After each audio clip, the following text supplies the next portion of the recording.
tebi dati kompliment in zahvalo, da si se lotil tega projekta, res nujno potrebnega, nikoli prepozno zanj in res hvala ti, da si zbral vse nas in gradivo, da danes tukaj.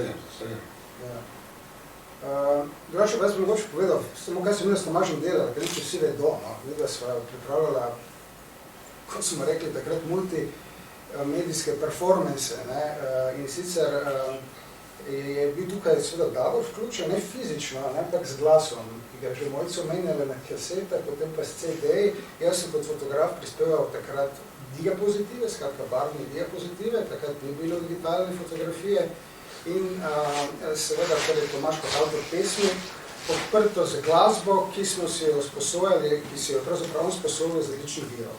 Skratka, to je bil nek performance različnih umetniških zvrsti, to mene vedno nekako privlačilo, tako kot avtora, kot tudi konzumenta umetnosti, na to še danes privlači. In prvo, pravzaprav, ta prvi performance sem imela tukaj svega imela, in potem, mislim, izvedla 8-9, 4 različne ponavljanje, in ko je Dušan, ko si rekel, da malo razmislim kakšnem dogodku, pa anekdoti, zdaj ravno, ko se je ta val govorcev proti meni pomikal, sem razmišljal, kaj bi, pa sem pravzaprav želel točno tako, kot je tudi bavil. Gre za obdobje. Jaz bi od celotno obdobje izpostavil, midva sva se družila in sodelovala v 90-ih, potem z neko prekinitvijo ob koncu stoletja in začetka novega stoletja, potem se spet nekako najdla, ampak 90-te sva nekako skupaj vozila in se ogromno družila. In v tem času praktično so bila nekako vsa vrata odprta za te razne dogodke.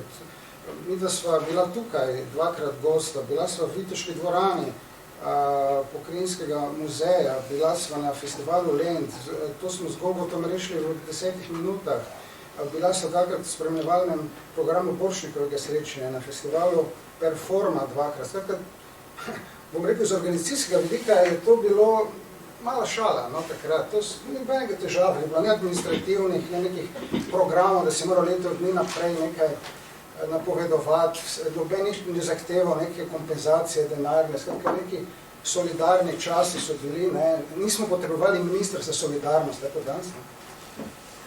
Skratka, bilo je res drugače in dejansko je s Tomažem, jaz se strenjam, umrlo tudi neko obdobje, analogno, predinternetno, oziroma malo je začel ven kukati ta tehnologija in to se je poznalo v tem intenzivnem druženju takrat, v tistem času, v tej neki ustvarjalni energiji, ki se je pretakala, jaz se to popolnoma strinjam.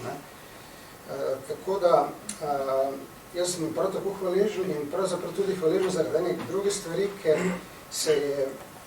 pripričan sem, da tudi, oziroma prav zaradi Tomaža, meni nadaljevalo sodelovanje s pesniki slovenskimi, kajti potem sem izdal knjigo, fotografsko-pesniško knjigo z Nežo Maurer in pred 2 letoma tudi projekt z Ivo Svetina. Tako da meni je bil Tomaž neka iniciacija v ta sodelovanja tudi. Tako da jaz ga zelo pogrešam in danes so še drugi, da nismo predolgi, 4 minute si rekel, ne? Še ni. Tako da, še enkrat hvala, Dušan, za to. Ti si tu seveda tak, ki je najbolj zaslužen, to se vidi.